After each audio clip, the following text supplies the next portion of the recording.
sampai Merauke terjadi gelombang tsunami lawatan Tuhan. Indonesia mengalami penuaian jiwa-jiwa luar biasa karena bangkitnya para pekerja-pekerja Kristus bagi bangsa ini. Buat mulai dari ujung bumi, dari kota Sukabumi sampai ke ujung bumi. Dan terima kasih Tuhan Yesus, kami bersyukur karena Tuhan adalah Allah yang luar biasa. Roh Kudus, urapi setiap kami para pendoa yang datang pada malam hari ini. Biar kami adalah pendoa-pendoa yang diberkati Tuhan luar biasa. Kami adalah pendoa-pendoa yang sungguh-sungguh cinta Tuhan. Terima kasih Bapak, di dalam nama Yesus Kristus saya berdoa. Yang percaya diberkati dan sama-sama katakan amin. Minta pemain musik supaya nggak turun, mau saya di atas saja. Oke. Ya, salam semuanya. Apa kabar? Coba wajah-wajah yang sudah merdeka bagaimana? Coba wajah-wajah yang sudah merdeka. Harus ekspresikan 1, 2, 3 merdeka. Merdeka. Coba kiri kanan yang belum merdeka coba lihat ya. Nah, saudaraku, kalau orang merdeka itu ekspresinya dari wajah ya. Dan dari wajah itu keluar dari hati ya. Jadi nggak bisa purba. Tahu purba? Pura-pura baik. Kadang kalau saya ngeliatin sama teman-teman dari Sumatera, purba apa? Pura-pura baik ya. Nah, saudaraku, saya mau bilang begini saudaraku, bahwa merdeka itu nggak bisa dibuat-buat ya. Merdeka itu nggak bisa dibuat-buat. Seperti Indonesia mengalami kemerdekaan, itu nggak bisa dibuat-buat. Tapi merdeka itu diusahakan ya. Diusahakan, diperjuangkan. Maka dari itu Indonesia mencapai kemerdekaan itu karena ada usaha, ada perjuangan bangsa ini dan bersatu, unity ya. Dari Sabang sampai Merauke, terus pemuda bersatu untuk apa? Merebut kemerdekaan itu. Jadi kemerdekaan itu nggak datang dengan tiba-tiba. Begitu juga kita merdeka di dalam Kristus, gak datang dengan tiba-tiba. Kita sudah percaya Yesus, betul? Semua sudah diselamatkan oleh Yesus. Tapi tidak semua orang yang diselamatkan oleh Yesus mengalami kemerdekaan yang sesungguhnya.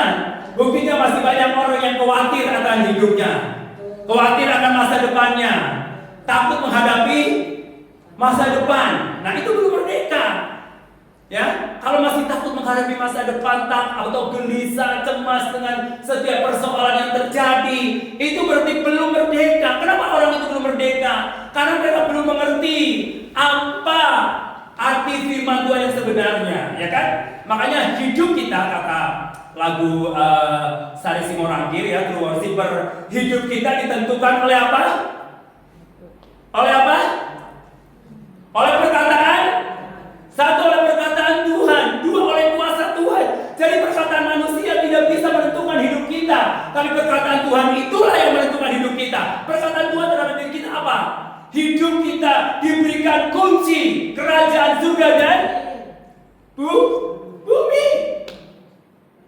Maka itu kunci kerajaan surga dan bumi ada di tangan kita, itu otoritas. Orang yang merdeka, dia tahu otoritas kita itu pegang kunci kerajaan surga dan di bumi ini. Makanya doa Tuhan Yesus supaya kehendak-Mu terjadi di bumi seperti surga. Nah, saudaraku, saya mau bilang, suasana bumi itu jadikan seperti surga. Nah, surga apa? Sukacita, damai sejahtera, tidak ada sakit penyakit, tidak ada kegelisahan, tidak ada kekhawatiran. Surga, jangan nanti, oh surga nanti. No, jelas itu surga yang benar. Tapi real surga itu harus dinyatakan di muka bumi ini.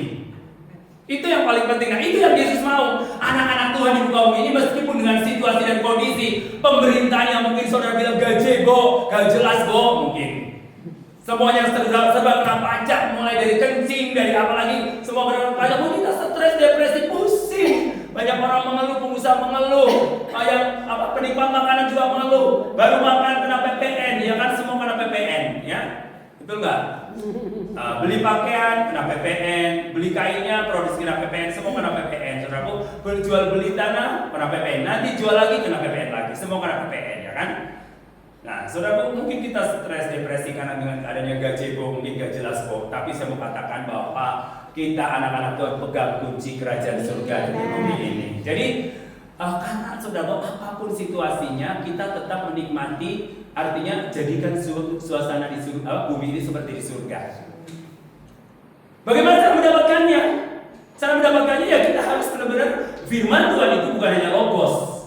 Ngapain saudara tiap hari minggu pergi ke gereja? Ya, ibadah Senin sampai Minggu nggak pernah absen. Saudara nikmati firman Tuhan. Firman Tuhan itu bukan hanya sekedar logos, cuma nyantol di otak, tapi tidak jadi rema. Ya, harus jadi rema. Ketika kita ada persoalan, kita percaya firman Tuhan, segala perkara dapat kita tahu di dalam Dia yang memberikan kekuatan kepada aku. Ketika kita mengalami sakit, kita berkata begini, Tuhan, di dalam nama Yesus, asal jamah saja jubahnya, aku pasti akan sembuh. Jadi kita percaya di dalam nama Yesus, asal jamah jubahnya pasti aku akan sembuh. Ketika kau menghadapi kekhawatiran, firman Tuhan sudah bilang, nyatakanlah segala kekhawatiranmu dalam doa dan permohonan serta ucapan syukur. Coba kenapa saudara kadang-kadang nggak mau melakukannya gitu loh? Karena saudara mau merdeka. Merdeka itu berarti freedom dari segala-galanya. Ya, freedom artinya ya freedom macam-macam ya. Ada freedom of time, freedom of money juga. Ya, freedom. Siapa yang sudah freedom of money? Belum ya? Ya, berdoa supaya freedom of money ya. Amin. Amin ya. Sedang on the way untuk freedom of money. Haleluya. Oke, nah saudaraku, saya bilang begini, saya bersyukur karena meskipun banyak problem, ya, tapi buat saya, meskipun kita ada Goliat di hadapan kita, tapi kita yakin Goliat itu bisa ditaklukkan oleh Tuhan. Ya, Daud, dia datang tidak dengan perlengkapan apa-apa, cuma satu kata pel, ya. Sedangkan Goliat dengan perlengkapan yang penuh. Dan minggu ini saya dapat dengan kebenaran firman itu Goliat dan Daud. Goliat apa sih maksud Goliat dan Daud? Ternyata saudaraku, banyak orang yang tertekan, yang hidupnya tidak merdeka karena menganggap bahwa masalah itu seperti Goliat. Ya, Goliat berarti besar, persoalannya besar, wah, raksasa yang menakutkan, semua perlengkapan ada, dan pasti ketika orang menghadapi Goliat, orang itu akan mati. Dia tidak tahu rahasianya. Ada satu pribadi yang jauh lebih besar daripada Goliat. Siapa dia? Yesus. Kalau kita terlalu fokus dengan Goliat, maka kita akan berjalan mengatasi Goliat. Tapi kalau kita fokus dengan perkataan Tuhan, pasti kita bisa menginjak-injak Goliat itu.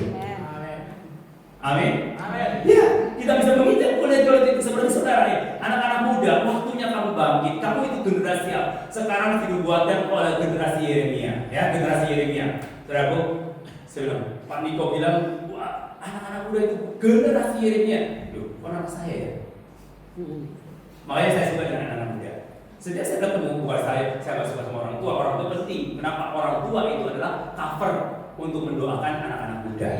Maka itu berkolaborasilah anak-anak muda dengan orang tua, jangan terpisah. Di dalam pelayanan itu 3 generasi itu harus ada, generasi anak-anak, generasi anak pemuda, dan generasi orang tua.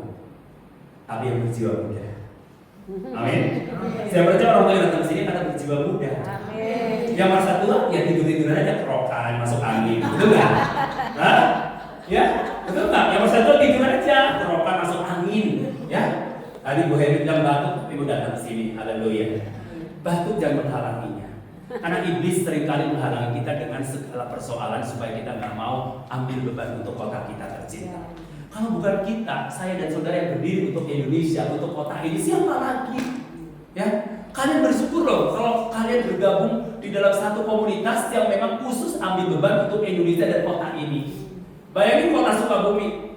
Dulu kota Sukabumi diserbu. Tahun 2000 berapa itu? Natal ingat nggak? Terjadi pemboman di Sukabumi.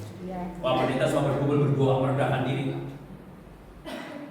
Merendahkan diri untuk kota Sukabumi karena takut dibom lagi.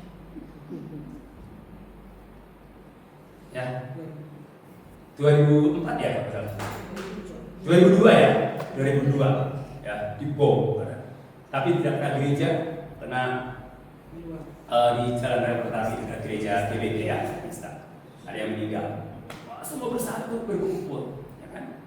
Nah, saudaraku, pada karena mulai dari situ, ya ingat banget 2002 mulai bangkitnya ya, jaringan doa sekota mulai berdoa karena banyaknya gereja-gereja yang dibongkar, dimusnahkan dan mulai.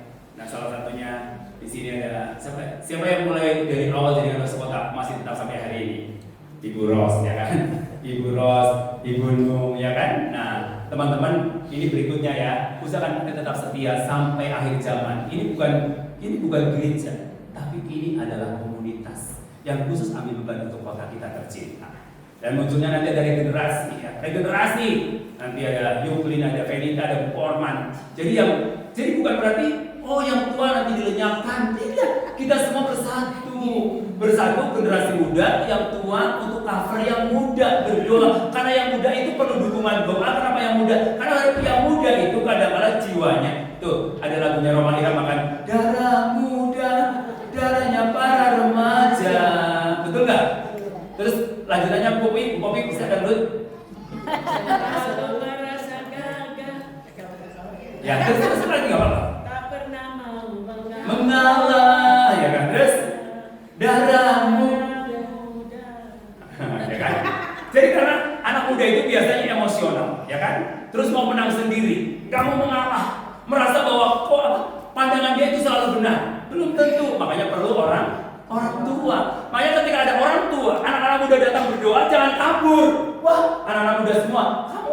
Nah, kalau semua orang tua, siapa generasi yang melanjutkan orang-orang yang berdoa untuk kota kita? Amin. Sadar nggak orang tua? Sadar, ya. Jadi kalau ada anak muda berdoa, bersyukur.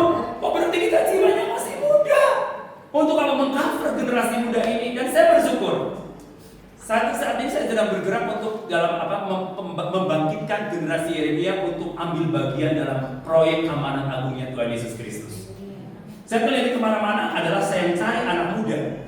Anak muda supaya apa? Setiap lihat anak muda, saya langsung bicara sama dia. Kenapa? Kamu cita-cita mau jadi apa? Kamu sudah punya destininya belum? Punya impiannya belum? Punya masa depannya belum? Masih bingung. Banyak anak muda yang kebingungan. Ketika saya pergi ke Mentawai, saya pergi ke satu sekolah, semuanya bingung mau kemana. Gak tahu arah tujuannya. Tapi saya katakan, kamu harus punya destiny kamu apa bersama Tuhan. Yang pasti, destinimu pasti destiny yang terbaik dari Tuhan, bukan destiny asal-asalan. Maka dari itu kita perlu apa? Berkolaborasi, ya, berkolaborasi, bersatu di dalam apa? Doa, bersatu di dalam misi amanat agung, dan berkolaborasi tubuh Kristus. Dan orang yang tidak mau berkolaborasi berarti itu bukan tubuh Kristus. Betul? Makanya kita itu dari kemana aja bisa masuk, gak usah dilarang-larang, usah boros, mau kemana silakan aja. Itu namanya berkolaborasi. Karena Kristus itu menghendaki kita itu berkolaborasi, bukan mamenso, bukan sendirian. Oh, karena gereja saya paling benar, paling suci, gak mau bergaul dengan orang lain, itu adalah gereja yang sombong. Ingat, Tuhan gak suka meskipun gerejamu besar kalau sombong. Tuhan gak suka, gak kagum. Tuhan kagum ketika gereja Tuhan itu bangkit untuk membangkitkan pekerja-pekerja Kristus. Itu Tuhan akan terkagum dan tersenyum. Dan Tuhan gak kagum dengan gedung yang besar, yang mewah, alat musik yang lengkap, tapi ternyata tidak membangkitkan pekerja-pekerja. Yang Yesus mau apa sih? Yesus mau ada soul-nya dia, spiritnya dia ada di hatimu. Apa spiritnya dia? Unity, kolaborasi untuk amanat agung. Makanya saya pergi kemana-mana itu bicara tentang amanat agung untuk apa? Membangkitkan generasi muda gereja-gereja Tuhan supaya bangkit untuk melihat tentang jiwa-jiwa. Pada waktu saya di Mentawai, sedih kan? Di Mentawai saya melihat, waduh banyak sekali ada sekarang misalnya dari Bani Kedar sudah banyak, ada satu pesantren yang besar di sana. Orang-orang Kristen di sana, semua banyak yang pindah. Kenapa? Gara-gara apa? Gara-gara ekonomi. Gara-gara sembako, gara-gara apa? Uang, money, beasiswa dan lain sebagainya. Karena dia tidak tahu tujuan hidupnya dan dia tidak mengenal siapa Tuhannya, siapa yang Tuhan dia sembah. Tuhan siapa yang dia sembah? Siapa yang dia sembah? Dia nggak kenal. Kalau dia kenal Kristus yang sesungguhnya, pasti dia nggak akan kemana-mana. Meskipun dikasih apapun, dia tidak tergoda. Betul nggak? Dulu waktu saya baru kenal Tuhan, teman-teman saya waktu SMA kelas 2 saya dihina sama teman-teman saya. Saya bilang nih, wah, dilecehin, Bunda Maria sampai menghamilin gitu kan, segala macam lah. Pokoknya dia dicaci maki. Karena apa? SMA itu kan mayoritas, dan saya waktu itu menyatakan bahwa saya harus percaya pada Yesus, ya. Dan pada waktu saya percaya Yesus, luar biasa. Teman-teman saya ada yang menghina, mengejek saya santai aja, santai. Iya, ada lagu santai ya, Roma ya. Coba lagunya Bunda Popi. Santai aja. Ketika ada orang ngomongin kita, santai aja. Santai guys, gitu kan. Gak usah dimasukin dalam hati, karena kan kita kan selebritisnya Tuhan, pasti ngomongin itu. Amin. Kalau nggak diomongin berarti kalian bukan siapa-siapa. Yes. Kalau sudah diomongin orang berarti Kita siapa? Artisan Tuhan. Ya. Yang penting kita terus berbuah untuk kemuliaan Tuhan. Ya. Mesti kita harus berbuah. Kenapa? Karena Tuhan suka dengan buah. Ya. Tuhan suka dengan buah. Nah, pada waktu saya di Mentawai, saudaraku, pas saya di sana ada kerusuhan dari Padang tentang itu memblokir penutupan ibadah. Pas saya di ini saya ngobrol sama sopir, perasaan di sini juga sih Pak, katanya nyaman aja. Tapi saya berdoa, saya doa keliling. Karena saya pesawat saya itu harusnya malam nggak dapat, jadi pagi saya sore ya di delay ya. Jadi di delay saya terbang, saya doa keliling dulu di Padang ya. Ada satu driver saya sewa, saya diajak keliling sambil doa keliling memberkati Padang. Ya puji Tuhan saya ada di sana. Dan kemudian pada waktu saya pada waktu ke Mentawai, saya itu tidak mendapat kebagian tiket. Ya, tiket itu waktu itu ternyata orang bule banyak banget. Karena liburan, orang bule itu suka dengan ombak yang besar. Karena itu buat selancar, surfing ya. Kalau orang Indonesia takut sama ombak besar. Saya tanya kepada orang bule, kenapa kamu suka banget? Oh, suka. Jadi buat dia justru kalau misalkan tempat itu pernah ada yang mati, meninggal, dia datangin. Kalau kita kan hindari ya. Iya, kalau kita takut, tapi orang bule enggak, malah senang. Kenapa? Mentawai dan Nias adalah salah satu ombak terbaik di dunia untuk surfing. Halo orang Nias, apa kabar? Baik, tepuk tangan buat orang Nias dong. Ya, saya berdoa untuk Nias. Ternyata kemarin saya baru rapat dengan P33, Bupati Nias mengundang kami untuk kesana. Haleluya, ya. Ternyata Tuhan, aku bilang, aku daftar, aku mau ke Nias, aku mau pergi. Karena memang saya sudah berdoa. Tadinya saya mau dari Mentawai langsung nyebrang menuju ke Nias. Tapi waktunya terbatas, saya harus kembali dulu. Harusnya hari ini saya di Manado, ya. Tapi karena saya udahlah cuma sebentar, males Manado cuma sebentar, ya kan? Masa cuma 4 hari, kurang, ya kan? Karena kalau di Manado kan banyak yang harus dikerjain, ya. Jadi kalau cuma sebentar, sampai di jalan, ya. Saya bilang bahwa apa yang kita lakukan, kita harus taat aja sama Tuhan. Taat itu kuncinya. Dan kalau kita kan fokus, ya, fokus. Jangan dengan fokus dengan Goliatnya, tapi fokus dengan Yesus. Saya bacakan 1 Samuel 17 ya, ayat 45. Ayo, kita buka. Boleh kita pilih 1 Samuel 17 ayat 45.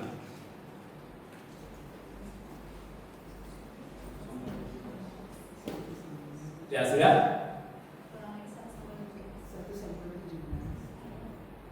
Oke, yang sudah mendapatkan kita baca sama-sama ayat 45.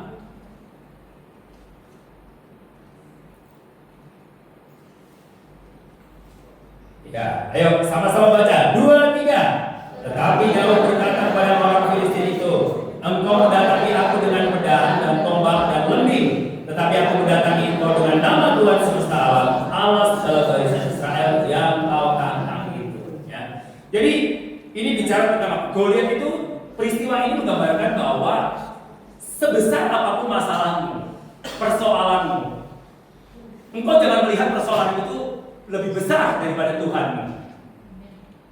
Karena buat Tuhan, Goliat itu gak ada apa-apanya. Tapi kalau kita mengandalkan kekuatan sendiri, kita gak sanggup untuk menghadapi Goliat. Dan Daud kenapa bisa berkata begitu? Karena Daud identitas dirinya sudah tuntas di dalam Yesus. Dia mengerti, dia tahu siapa Allah Israel yang dia sembah. Ternyata dia mengalami bahwa dan percaya, taat, yakin bahwa Yesus yang dia sembah, Allah Israel dan Allah Yakub yang dia sembah itu jauh lebih besar daripada Goliat. Sehingga Daud datang demi nama Allah Israel. Dan apa yang terjadi? Menang. Yes, itu udah tahu. Berarti kalau saudara menghadapi Goliat bersama Yesus pasti kita menang. Ya. Ada lagu nanti nyanyi ya, yang itu lagu menang kan. Ya. Ya nanti siapin ya. Kita nyanyi bahwa kita itu udah menang gitu. Jadi jangan otakmu, pikiranmu, hatimu jangan merasa kalah, gundah gulana, masa depan gak jelas ya. Saya sering kali bilang sama anak saya, Ken, kamu udah lulus, kenapa kamu kadang-kala ya anak muda suka bimbang, ya, suka bimbang. Ya udah lulus, puji Tuhan. Ken tanggal 1 Juli sudah dinyatakan lulus dan sudah yudisium, tinggal wisuda, ya. Puji Tuhan, terima kasih kedua-duanya. Puji Tuhan, IP-nya 3,91, ya. Haleluya. Jadi saya bilang sama Ken, tapi dia tuh seperti nggak bangga. Sudah, Ken, Papa bangga banget sama kamu, bilang gitu. Oh, kamu nggak bangga sih? Saya nggak bisa apa? Loh, siapa bilang kamu nggak bisa apa? Kamu membuktikan, dan itu kebanggaan Papa, sebelah gitu kan. Nggak usah pikirin uang yang sudah keluar. Nggak usah. Jadi anak saya itu selalu mikir, aduh nanti ngerepotin Papa, nanti uang keluar lagi lah. Sampai Pak, pokoknya saya pulang nggak mau nganggur lama-lama, saya mau kerja dulu Pak, gitu. Biar aku nggak minta uang sama Papa lagi, katanya kan. Terus dia pulang, tiba-tiba ada tawaran 2 dari perusahaan mau kerja. Hanya dia lamar, nggak interview, bla bla, tiba-tiba sudah dipanggil, diterima, langsung ibu gaji. Kemarin saya antar tanggal 13, ya, tanggal 13. Jadi dia cuma di rumah cuma 6 hari. Bulan datang tanggal 6, tanggal 13 udah ke Jakarta. Ke Jakarta kan bingung, cari kos di mana? Udah, jangan takut, don't worry. Ayo perlengkapan semua disiapin. Jadi kita belum dapat tempat kos, kita ke Menara Doa dulu SICC. Aku Menara Doa karena ada kegerakan kita berdoa di sana untuk apa? Kita berdoa untuk unity, kegerakan untuk amanat aku dan kebangkitan generasi Yeremia, ya. Anak-anak muda bukan generasi stroberi, ya, generasi Yeremia. Kalau stroberi kelihatan bagus dari luar, dipencet, hancur. Generasi Yeremia adalah generasi yang kuat, yang tangguh, terus yang ambil beban untuk kota kita. Ya, makanya muncullah, ya, Yeremia 29 ayat 7, usaha kesejahteraan kota. Ya, itu bicara tentang apa? Bicara tentang ambil beban untuk kota kita, ambil untuk bangsa kita. Terus Yeremia 29 ayat 11 bicara apa? Rancangan Tuhan, ya. Kenapa? Karena banyak generasi muda yang nggak ngerti rancangan Tuhan, sampai dia bingung setelah kuliah nanti kemana. Nggak usah takut, tugas kamu belajar sekarang. Kuliah, belajar yang pintar. Kalau IP-nya bagus, perusahaan rebutan, ya. Amin.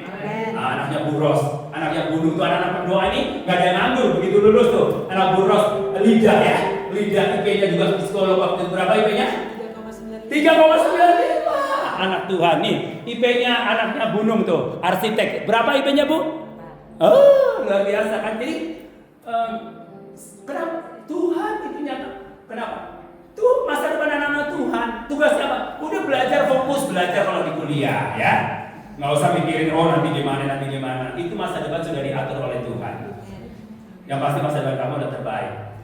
Jadi nggak usah, sekarang sibuk banget, apa maksudnya kerjaan susah. Kalau kamu bilang susah ya susah. Waktu di Cianjur 50 dibutuhkan pegawai, yang daftar 2.000. Ya kalau memang ditentukan oleh Tuhan diterima, pasti diterima lah. Ya kan? Jadi nggak usah takut menghadapi persaingan ini. Tugas kamu belajar, fokus dan cari Tuhan dan taat, obey, itu aja. Percaya. Makanya waktu Yesus berada di apa? Waktu Yesus bersama dengan murid-murid yang berada di danau dan di atas kapal, murid-murid teriak-teriak, Tuhan, angin topan besar, dia bingung. Dan Yesus mau bicara, tenang, danau itu tenang. Kaget dan kenapa Yesus tanya, kenapa sih kamu khawatir? Kenapa kamu ragu? Padahal dia sudah bersama dengan Tuhan. Nah, banyak orang bisa begitu kan, sudah berada di kapal bersama Yesus, tapi masih bimbang, masih bingung. Ingat, orang yang bimbang dan mendua hati tidak akan tenang dalam hidupnya. Betul nggak?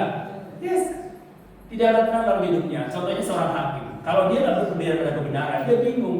Oh, ada yang ngasih lebih tinggi, lebih rendah, bingung kan, jadi bimbang. Nah, seperti itulah sama dengan kita. Udah berada di dalam perahu Yesus, tapi kita masih bimbang. Tuhan tegur, kamu itu kekurangan kamu apa? Nggak percaya.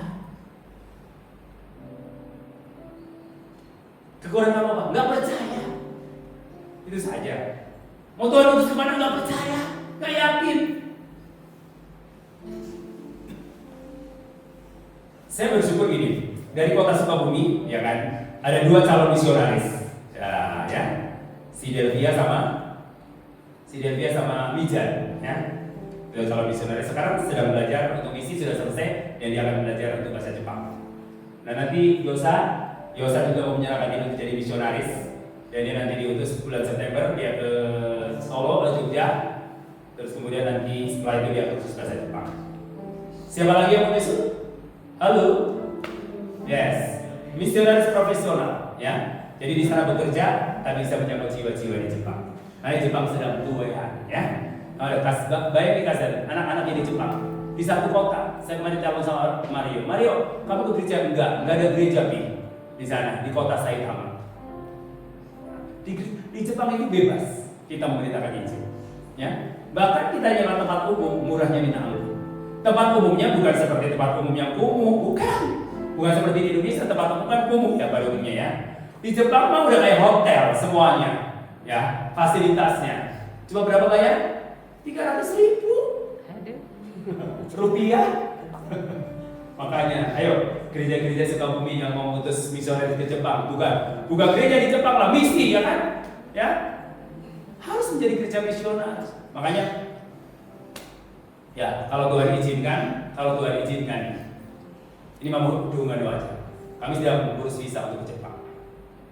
Untuk apa di sana? Mempersiapkan tenaga kerja yang diaspora untuk diperlengkapi biar mereka bisa menyampaikan Injil kepada orang-orang Jepang. Kalau kehendak Tuhan, ya, kehendak Tuhan. Dan saya sedang mengurus visa itu. Terus di Sukabumi bagaimana? Di Sukabumi ada semua ini.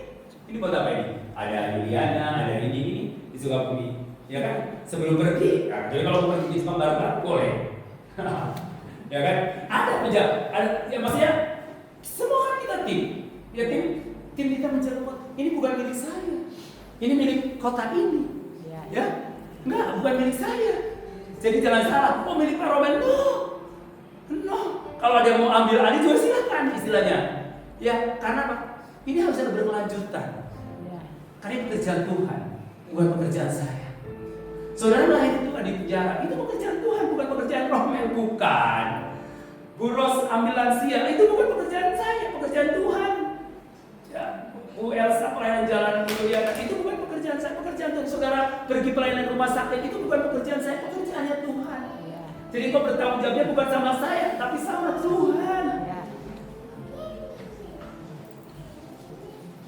Dan kalian semua melayani bukan tanggung jawab saya, melayani Tuhan, karena Tuhan itu sangat bertanggung jawab atas hidup kita. Tuhan bertanggung jawab atas pelayanan kita. Mungkin kadang-kadang kita berdoa, saya kadang-kadang justru berdoa kebanyakan untuk orang lain. Tanya sama istri saya, kalau kita menyembah, semua disebut. Keluarga jaringan sekota, tali takum, namanya satu persatu kalau yang kita langsung sebutin, teman-teman dekat, semua disebutin, biar mereka mengalami perjumpaan pribadi dengan Kristus. Dan impactnya apa? Berkat itu keluarga saya. Ya, anak saya apa artinya nggak usah pusing saya ngurusnya. Tuhan siapin yang luar biasa. Saya bilang, tapi kan ingat, kamu punya destiny-nya, kamu punya impian, punya visi. Saya bilang, jangan. Oh, udah di sini jangan, kamu harus punya visi yang besar. Jangan sampai visi itu terhambat karena keadaan. Ya, Nabi Yeremia, dia diutus sama Tuhan ke pembuangan di Babel, bayangin. Yang gak ada siapa-siapa, di sana orang asing, tapi dia bisa memberkati. Daniel diutus kemana? Ke Babel, di negeri pembuangan, dibuang sama Tuhan. Tapi apa? Dia berkarya di situ. Artinya bahwa ketika Tuhan utus kita, Dia bertanggung jawab ke situ. Saya diutus saya pergi ke Mentawai. Naik kapal nggak dapat yang cepat, dapatnya yang kapal yang lambat kayak ular. Jadi yang waktu harus ditempuh cuma 3,5 jam. Jadi ditempuh 15 jam. Ya, saya naik ke pelabuhan, bilangnya jam 6 sore, baru berangkat jam 11 malam. Ya. Nyampe di pelabuhan Sikabaluan itu jam berapa ya? Jam 10 pagi. Itu belum sampai di tempat. Saya terlambat satu sesi jam 10. Ya. Jadi ada di telepon itu. Charter boat. Berapa charter boat? Saudara tahu?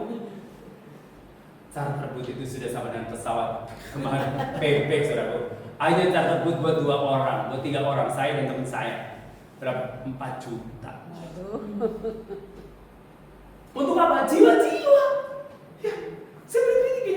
Tuhan saja rela korbankan 2 ekor babi, 10 miliar hanya demi 1 jiwa. Orang gila.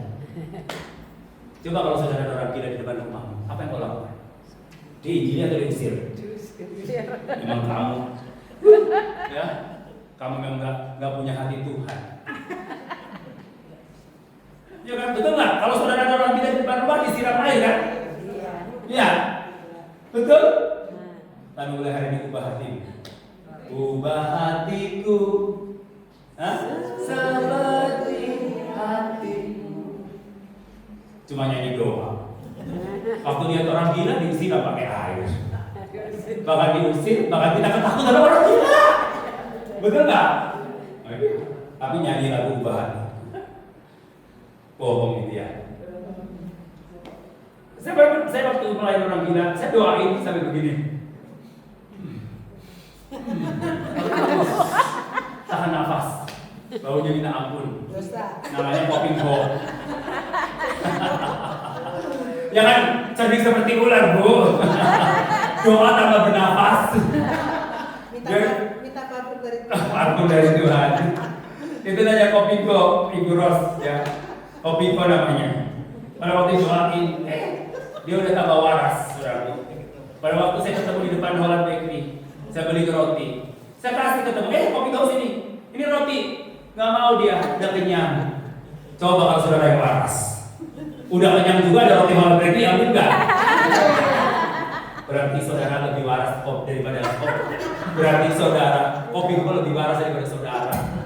Orang gila kalau udah kenyang dia cukup. Tapi kita, bungkus udah kenyang. Iya. Karena apa? Orang waras lebih serakah daripada orang gila. Orang gila kan cukup kalah dengan apa yang ada. Dia udah dikasih orang, dia nggak mau ambil lagi loh. Coba, saudara lihat, kalau pelayanan pemulung, orang gila udah terima, dia nggak mau ambil lagi.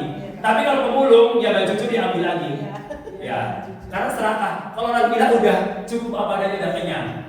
Nah, Kopinfo pada waktu saya tawarin roti, lumayan kan? Kalau dari 10.000, dia kan ambil. Enggak, aku udah kenyang. Ya, itu keren orang gila. Ambil positifnya, orang gila itu masih kata. Kata lagi kamu gila di dalam Yesus. Kamu juga orang gila, ya, anak gila di dalam Yesus. Harus siap dikatakan orang gila seperti Nuh, ya. Nuh disuruh buat kapal di mana? Di bukit. Biasanya orang buat kapal di mana? Di pinggir. Ini di atas gunung. Makanya dibilang sama orang-orang bilang apa? Gila. Nuh gila. Dia orang gila. Nah, kau harus terima ketika ada orang mengatakan kamu gila. Gila di dalam Yesus. Itu sama dengan kita itu orang radikal imannya yang menerobos bangun kapal di atas gunung. Kita radikal. Kenapa kita percaya Yesus? Ya, karena kita punya iman. Yesus bilang ditambah dibikin berikan. Serius. Hero ya. Ya radikal itu namanya, ya kan? Nah itulah kehebatannya. Kenapa Daud itu begitu radikal menghadapi Goliat? Karena dia tahu Tuhan yang dia sembah itu lebih dahsyat daripada Goliat. Kalau saudara tahu hidup kamu bahwa lebih dahsyat, engkau sudah dipilih Tuhan, sudah dimeteraikan oleh Tuhan, sudah dijadikan biji matanya Tuhan, kurang apa lagi? Bahkan Tuhan sudah berikan nyawanya. Masa saudara masih bingung dengan masa depan? Halo anak muda? Halo generasi Yeremia, masih bingung hari ini? Masih? Ya, harus belajar sama Daud ya. Harus belajar sama Daud. Daud dia fokus dengan Tuhan, bukan fokus dengan Goliat. Demi nama Tuhan aku datang dan lempar batu ali-alinya langsung pada otaknya, jidatnya langsung muncul dia Goliat. Sebesar apapun masalah, Udah jangan fokus dengan masalah. Fokuslah dengan Yesus. Nyawa aja berikan untuk kamu. Apalagi cuma mengatasi masalah. Kalau masalah datang itu adalah untuk menguji kita, biar kita itu makin dekat dengan Tuhan. Kalau orang yang sudah tahu siapa dirinya dari Yesus, ketika ada masalah, justru dia makin dekat dengan Tuhan. Kalau orang yang kenal Tuhan, ada masalah justru makin jauh. Nggak mau pelayanan lagi, nggak mau ke gereja lagi. Emang siapa yang rugi? Tuhan. Loh, gereja nggak mau pelayanan, emang gue pikirin. Yang rugi siapa? Yang rugi lo kali, bukan kita. Kita lu aja.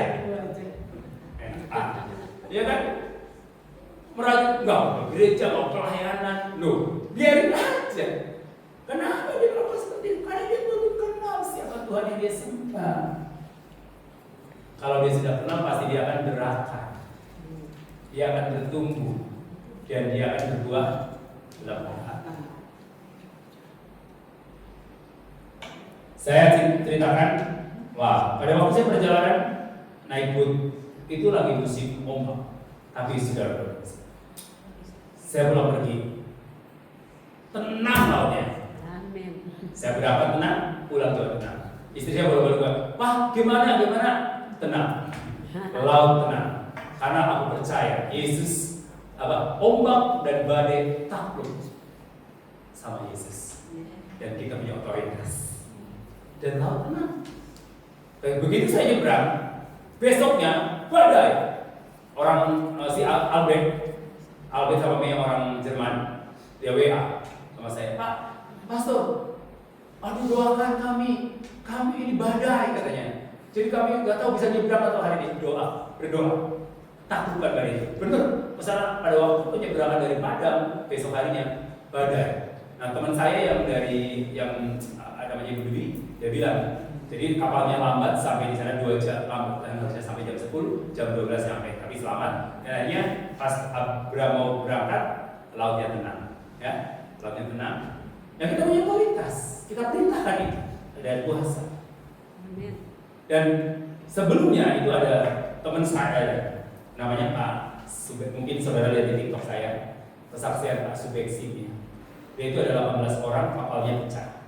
Pada waktu pulang dari Siberut ke tanggal 14 bulan lalu Juli, mau menuju ke Sikata, mau menuju ke Sipora. Itu perjalanan sekitar naik boot itu sekitar 2 jam ya, 2 jam, dan di tengah perjalanan sejam dia kapalnya pecah. Kapalnya pecah itu di tengah malam, akhirnya mereka berada di atas laut selama 18 jam. Kapalnya pecah, jadi mereka bergantung, terus ada yang berenang selama 7 jam, ada sekitar 7 orang berenang untuk ke darat selama 7 jam. Ya, terus yang 11 orang di atas laut itu terapung, yang 1 terpisah, yang 10 pegangan itu kapal yang pecah. Jadi 5-5, 1 terpisah. Dan 1 itu orang Muslim waktu itu, akhirnya ditolong, dan yang 1 terdampar, semua akhirnya terdampar. Padahal kalau dia itu perbatasan Samudra Hindia. Kalau seandainya angin itu bawa ke Samudra Hindia, ya udah goodbye. Ya, tapi dia anginnya bawa mereka ke daratan. Akhirnya jam 4:30 pagi mereka dari darat. Dan saya ketemu dengan orangnya langsung. Dia cerita, dia sampai nangis. Kalau bukan Tuhan, pasti kau sudah mati. Karena Tuhan masih izinkan kita masih hidup, berarti tugas kita belum selesai. Haleluya. Tuhan Yesus memberkati. Mari kita pamit semua. Ayo mari silakan.